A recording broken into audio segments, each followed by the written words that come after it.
Sometimes you'll hear people on different times over the internet saying with a shotgun, you normally just point in the general direction, or you pointing it or racking the slide and any of that type of stuff. And sometimes that's just bad information. And I just try to make sure that the information I put out there is accurate. Now, case in point, with the Rio, you're still looking at a very, very tight group.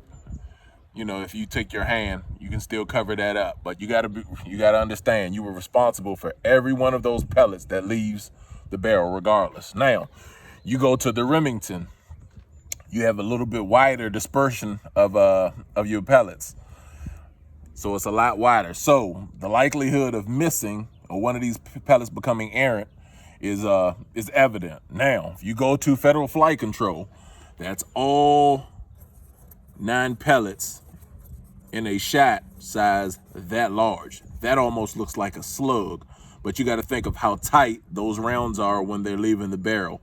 You have to be accurate, and you have to make sure you're placing your sights accurately on your target before you depress that trigger.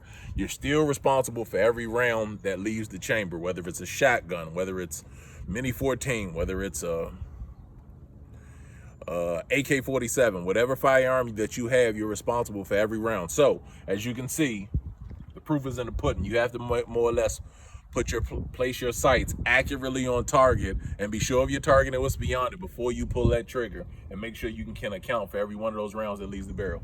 Thank you, and keep firing.